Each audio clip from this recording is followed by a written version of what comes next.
স্বাগত ডিবিসি সংবাদে আপনাদের সাথে আছি সোনিয়া আফরিন ইশিতা। অর্থনৈতিক ভিত্তি তৈরির দিকে মনোযোগ না দিয়ে নতুন করে ভ্যাট ও শুল্ক আরোপ করায় অন্তর্বর্তী সরকারের সমালোচনা করেছেন বিএনপি নেতারা। সরকারের এই সমন্বয়হীনতা ও অদক্ষতা জনমানুষের দুর্ভোগ বাড়াচ্ছে বলেও মত তাদের। তারা বলছেন, আওয়ামী লুটপাটের বাজেট থেকে সরে এসে অন্তর্বর্তী বাজেট দেয়া উচিত ছিল। শনিবার সকালে গুলশানে বিএনপি চেয়ারপারসনের কার্যালয়ে দ্রব্যমূল্য বৃদ্ধি, ভ্যাট ও কর নিয়ে বিএনপির অবস্থান শীর্ষক সংবাদ সম্মেলন। এ সময় বিএনপির স্থায়ী কমিটির সদস্য আমির খসরু মাহমুদ চৌধুরী বলেন, জনগণের চাহিদা বিবেচনা না করে কর আরোপ করেছে অন্তর্বর্তী সরকার। এনবিআর খুব সহজভাবে কর বাড়ানো ছাড়া তার কোনো কাজ নেই এনবিআর, তাই না? সেটা ভ্যাট বলেন, কর বলেন। একটা সরকার এত ইজি অপশন না নিয়ে এখানে যে অল্টারনেটিভ গুলো আমরা যে আজকে বলেছি, অনেকগুলো অল্টারনেটিভ আছে কিন্তু, এবং সেই অল্টারনেটিভ গুলো তাদের অ্যাড্রেস করা উচিত ছিল। আর সরকারের নীতিমালা প্রণয়নে জনগণের কথা বিবেচনা করা দরকার জানিয়ে বিএনপির মহাসচিব বলেন, বর্তমানে খরচ কমানোর দিকে সরকারের নজর দেওয়া উচিত। নিত্য প্রয়োজনীয় পদার্থপণ্য ও আনুষঙ্গিক জিনিসপত্রের দাম এমনিতেই নাগালের বাইরে চলে যাওয়ায় প্রান্তিক জনগণের পাশাপাশি খেটে খাওয়া মানুষ, দিনমজুর ও স্বল্প আয়ের মানুষদের জীবন দুর্বিষহ হয়ে উঠেছে। বর্তমান অর্থনৈতিক বিবেচনায় অন্তর্বর্তী সরকারের এই নতুন করারোপের সিদ্ধান্তের ফলে ১ নম্বর, বর্তমানে প্রায় 13% ক্রমবর্ধমান মূল্যস্ফীতি আরো বৃদ্ধি পাবে। ক্রমবর্ধমান মূল্যস্ফীতির ফলে পরিবারের সঞ্চয় কমবে এবং ব্যাংক থেকে টাকা তোলার হার বেড়ে যাবে। বিএনপির মহাসচিব আরও বলেন, নতুন আরোপিত ভ্যাট ও কর অবিলম্বে প্রত্যাহার করে দেশের এমন পরিস্থিতিতে দরকার জবাবদিহিমূলক সরকার। নতুন করে ভ্যাট আরোপে স্বল্প আয়ের মানুষের দুর্দশা চরমভাবে বৃদ্ধির আশঙ্কা তৈরি করেছে। আপনারা পরোক্ষ কর না বাড়িয়ে প্রত্যক্ষ কর বাড়ানোর দিকে মনোযোগ দিন, কারণ পরোক্ষ কর সকল শ্রেণীর মানুষকে প্রায় সমানভাবে প্রভাবিত করে এবং নিম্নবিত্ত মানুষের উপরে বোঝাটা বাড়ায়। এছাড়া দুর্নীতিবাজদের বাজেয়াপ্ত অর্থের আইনানুগ ব্যবহার, কালো টাকা উদ্ধার, পরোক্ষ কর বাড়ানো সহ জনবান্ধব বাজেট প্রণয়নের তাগিদ দেন বিএনপির মহাসচিব। সাধারণ জনগণের উপরে কর, ভ্যাট তথা পরোক্ষ কর আরোপের মতো এই অপরিণামদর্শী সিদ্ধান্ত অবিলম্বে প্রত্যাহার করার আমরা আহ্বান জানাচ্ছি। Bijan Kumar Das, DBC news, Dhaka. অবিবেচকের মতো ভ্যাট বাড়ানো হয়েছে বলে অভিযোগ করেছেন বিশিষ্ট অর্থনীতিবিদ ও শ্বেতপত্র প্রণয়ন কমিটির প্রধান দেবপ্রিয় ভট্টাচার্য। প্রত্যক্ষ কর বাড়ানোর বিষয়ে কোনো গুরুত্ব দেওয়া হয়নি বলে স্পষ্ট করে জানান তিনি। শনিবার সকালে রাজধানীর আগারগাঁও বিআইসিসিতে শ্বেতপত্র প্রণয়ন কমিটি ২০২৪ এর সিম্পোজিয়াম অর্থনৈতিক ব্যবস্থাপনা, সংস্কার ও জাতীয় বাজেট নিয়ে সেমিনারে অংশ নিয়ে তিনি আরও বলেন, অন্তর্বর্তী সরকারের আমলে প্রাতিষ্ঠানিক ও প্রশাসনিক সেক্টর বেশি মনোযোগ পাচ্ছে। বলেন, অর্থনৈতিক সংস্কারে কোনো মনোযোগ নেই সরকারের। আমরা দেখলাম না কোনো প্রত্যক্ষ কর আহরণের জন্য কোনো পরিকল্পনা। যারা টিআইএন আছে কিন্তু যারা ট্যাক্স দেয় না, তাদের প্রতি কি আচরণ করা হবে তার কিন্তু কোনো পরিকল্পনা এলো না। অর্থাৎ আপনি পরোক্ষ করের দিকে আগে গেলেন প্রত্যক্ষ করকে বাদ রেখে। আমাদের এটা চিন্তিত করেছে।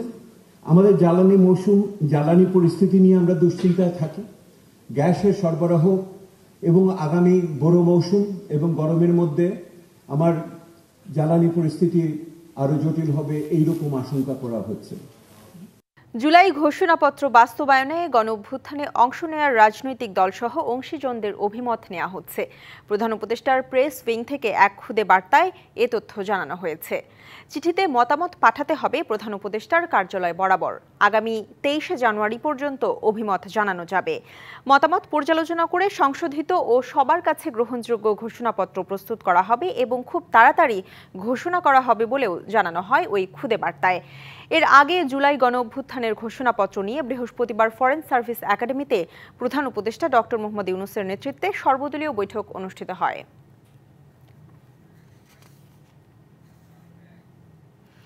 পূর্ণাঙ্গ তথ্য না পাওয়ায় জুলাই হত্যাকাণ্ড নিয়ে এখনও প্রতিবেদন দিতে পারেনি জাতিসংঘের তদন্ত দল। পররাষ্ট্র মন্ত্রণালয় বলছে, জাতিসংঘ ফ্যাক্ট ফাইন্ডিং মিশনকে স্বরাষ্ট্র মন্ত্রণালয়ের মাধ্যমে সব তথ্য দেওয়া হয়েছে। আন্তর্জাতিক সম্পর্ক বিশ্লেষকরা বলছেন, জুলাই মানবাধিকার লঙ্ঘনের ঘটনায় জাতিসংঘের এই তদন্ত প্রতিবেদন বিশেষ গুরুত্বের। অন্তর্বর্তী সরকারের আহ্বানে কয়েক দফা বাংলাদেশে আসে জাতিসংঘের তদন্ত দল। জুলাই আগস্টে ছাত্র জনতার ওপর সরকারি বাহিনীগুলোর মানবাধিকার লঙ্ঘনের ঘটনা তদন্ত করে। তবে আইন শৃঙ্খলা রক্ষাকারী কয়েকটি সংস্থা থেকে পূর্ণাঙ্গ তথ্য না পাওয়ার কথা জানা যায়। ডিসেম্বর বা জানুয়ারির শুরুতে প্রতিবেদন জমা দেওয়ার কথা থাকলেও তাই নির্দিষ্ট সময়ে তা দিতে পারেনি তদন্ত দল। আন্তর্জাতিক সম্পর্ক বিশ্লেষকরা বলছেন, মানবাধিকার লঙ্ঘনের আসল সত্য জানতে দোষীদের বিচারের মুখোমুখি করতেও এই প্রতিবেদন গুরুত্বপূর্ণ ভূমিকা রাখবে। হত্যাকাণ্ডের মধ্য দিয়ে তো মানবাধিকারটা লঙ্ঘিত হয়েছে। কাজে সেই বিবেচনায় আমি মনে করব যে সরকারের দিক থেকে, সরকারের সর্বোচ্চ পর্যায় থেকে এই বিষয়টাতে মনোযোগী থাকা বাঞ্ছনীয়। প্রেক্ষাপট কি ঘটলো এবং কারা দায়ী সেগুলো সুনির্দিষ্টভাবে কিন্তু আপনার ডকুমেন্ট করে তৈরি করতে হবে। এবং তাদেরকে যদি আমরা তথ্যপত্র দিয়ে সহায়তা না করতে পারি তাহলে তো জিনিসটা সামনে এগোবে না। একটা রিপোর্টের উপর যেন ভিত্তি না করা হয় এবং একাধিক রিপোর্ট যেন চিন্তা করা হয়। কারণ হচ্ছে যে জিনিসটা হলো ইতিহাসের একটা অংশ হিসাবে এটা থাকবে। আমি মনে করি যারা ইতিহাস বা যারা রাজনীতি করবেন তাদের জন্য সুবিধা হবে। পররাষ্ট্র মন্ত্রণালয়ের মুখপাত্র রফিকুল আলম জানিয়েছেন, গত সপ্তাহেই জাতিসংঘকে সব তথ্য দেয়া হয়েছে। তবে তারা কবে প্রতিবেদন দেবে সে সময়সীমা জানানো যাচ্ছে না এখনই। আমরা স্বরাষ্ট্র মন্ত্রণালয় হতে তথ্যসমূহের অপেক্ষায় ছিলাম, আমরা সেগুলো পেয়েছি এবং তা জাতিসংঘের কাছে প্রেরণ করা হয়েছে। জাতিসংঘ আমাদের কাছ থেকে ইনপুট পাওয়ার পরে তাদের নিজস্ব একটা খসড়া তৈরি করবে। সেই খসড়া তৈরি করতে কীরকম সময় লাগবে সেই রকম কোনো তথ্য তারা আমাদের কাছে দেয়নি। সুতরাং কোনো টাইমলাইন এই মুহূর্তে আমরা প্রেডিক্ট করতে পারছি না।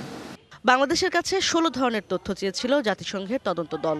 সব তথ্য দেয়া হয়েছে কিনা সে বিষয়েও রয়ে গেছে ধোঁয়াশা। ইশরাত জাহান উর্মি, ডিবিসি নিউজ, ঢাকা। প্রতিদিনই শারীরিক অবস্থার উন্নতি হচ্ছে বিএনপি চেয়ারপারসন বেগম খালেদা জিয়ার। চলছে বিভিন্ন পরীক্ষা নিরীক্ষা।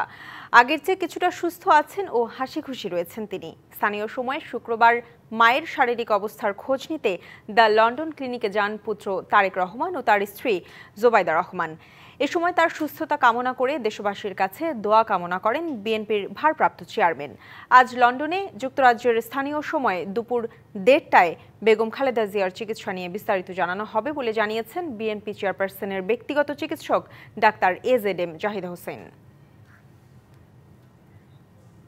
Bangladesh financial intelligence unit BFIU এর সাবেক প্রধান মাসুদ বিশ্বাসকে গ্রেপ্তার করেছে দুদক। শুক্রবার মধ্যরাতে ঢাকা মহানগর গোয়েন্দা পুলিশের একটি দলের সহযোগিতায় তাকে গ্রেপ্তার করে দুদক। এর আগে 1,47,72,00,000 টাকার জ্ঞাত আয় বহির্ভূত সম্পদ অর্জনের অভিযোগে মামলা হয় মাসুদ বিশ্বাসের বিরুদ্ধে। ওই মামলায় তাকে গ্রেপ্তার দেখানো হয়। দুদকের তদন্ত সংশ্লিষ্টরা জানিয়েছেন, ঢাকার বিভিন্ন জায়গায় মাসুদ বিশ্বাসের নামে জমি ও ফ্ল্যাট থাকার তথ্য মিলেছে। তদন্তে তা খতিয়ে দেখা হবে। অনিয়ম দুর্নীতির মাধ্যমে অঢেল সম্পদ ও অর্থ পাচারের অভিযোগ পাওয়ার পর গত 25 সেপ্টেম্বর মাসুদ বিশ্বাসের বিরুদ্ধে অনুসন্ধানের কথা জানায় দুদক। কমিশনের উপপরিচালক গুলশান আনোয়ার প্রধানের নেতৃত্বে 4 সদস্যের একটি দলকে এই অনুসন্ধানের দায়িত্ব দেওয়া হয়। গ্যাস লাইটার বিস্ফোরণে জাতীয় কবি কাজী নজরুল ইসলামের কনিষ্ঠ নাতি বাবুল কাজী দগ্ধ হয়েছেন। সকাল 6:45টার দিকে আশঙ্কাজনক অবস্থায় তাকে ঢাকার জাতীয় বার্ন ও প্লাস্টিক সার্জারি ইনস্টিটিউটে ভর্তি করা হয়েছে। ইনস্টিটিউটের জরুরি বিভাগের আবাসিক চিকিৎসক জানান, ভোর 5টার দিকে বনানীর বাসায় বাথরুমে গ্যাস লাইটার বিস্ফোরণে আহত হন তিনি। পরে দ্রুত গুরুতর আহত অবস্থায় বার্ন ইনস্টিটিউটে নিয়ে আসা হয় তাকে। তার শরীরে 74% পুড়ে গেছে, পুড়েছে শ্বাসনালীও। আশঙ্কাজনক অবস্থায় বর্তমানে তিনি আইসিইউতে ভর্তি রয়েছেন। আবৃত্তিকার কাজী সব্যসাচী ও উমা কাজীর 3 সন্তানের মধ্যে সবার ছোট বাবুল কাজী। সিলেট স্ট্রাইকার্সের অনুশীলনে বাংলাদেশি বংশোদ্ভূত 3 ফরাসি ক্রিকেটার। শুনতে অবাক লাগলেও ঘটনা সত্যি। বিপিএলে সিলেটের সাথে অনুশীলন করতে সুদূর ফ্রান্স থেকে ছুটে এসেছেন শাফকাত, মসজিদ ও তানভীর নামের এই 3 ক্রিকেটার। ফ্রান্সের হয়ে খেললেও তাদের স্বপ্ন একদিন বাংলাদেশের জার্সি গায়ে জড়ানোর। ডিবিসি নিউজকে তাদের স্বপ্নের কথা জানিয়েছেন এই 3 ক্রিকেটার।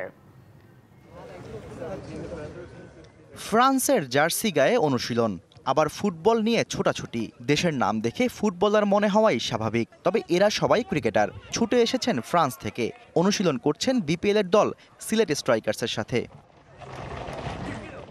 সিলেট জার্সিতে তাদের দেখার পর ঘটনা আরও পরিষ্কার। নাম শাফকাত জামান, 2023 সালের ফ্রেঞ্চ কাপের সেরা ব্যাটার। সবে মাত্রই খেলে এসেছেন অনূর্ধ্ব-19 বিশ্বকাপ ইউরোপিয়ান অঞ্চলের বাছাই পর্ব। আইডল মানেন সাকিব আল হাসানকে। কোনো সময় এরকম সুযোগ পাইলে এক সেকেন্ড আমি চিন্তা করবো না, বাংলাদেশে আসবো, বাংলাদেশের পতাকাটা রিপ্রেজেন্ট করবো, এনা হচ্ছে বাংলাদেশের জার্সিটা গায়ে পরবো। আমার আইডল হচ্ছে একজনকে বললে সাকিব আল হাসান, আর কোনো কথা হবে না। ওর অ্যাগ্রেশনটা নিতে চাই আমি, খেলার মাঠের অ্যাগ্রেশনটা, এটা আমার লাগবেই। বাংলাদেশের ক্রিকেটীয় পরিবেশ প্রত্যেকেরই মনে ধরেছে। সিলেটের নামি দামি ক্রিকেটারদের সাথে অনুশীলন করে শিখছেন অনেক কিছুই। স্বপ্নবাজ ক্রিকেটার মাসদিদ নিজেকে দেখতে চান অনেক উঁচুতে। বাংলাদেশের ক্রিকেট এখন আগে একটা সময় যেরকম ছিল এখন আরও ডেভেলপ করছে। সেই চ্যালেঞ্জ আপনার কি মনে হয় যে আপনি আপনার ক্যালিবার দিয়ে কখনো উতরে যেতে পারবেন? ইনশাল্লাহ। আমার আইডল যেভাবে বলতো, মানুষ এমন স্বপ্ন দেখবে মানুষ যাতে হাসে, কিন্তু সেটাই তোমার পূরণ করতে হবে।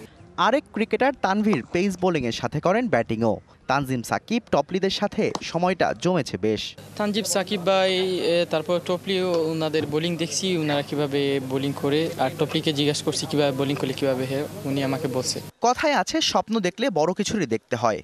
আবারও কখনো সুযোগ পেলে নতুন কোনো স্বপ্নের খোঁজে তারা ছুটে আসতে চান বাংলাদেশে। Shahriar Hossain, DBC news desk. সংবাদে এই ছিল এখনকার মতো। ডিবিসি নিউজের সংবাদগুলো পড়তে ভিজিট করুন dbcnews.tv আর ভিজিট করুন ডিবিসি নিউজের ফেসবুক পেজ এবং ইউটিউব চ্যানেল। ডিবিসির সঙ্গে থাকুন।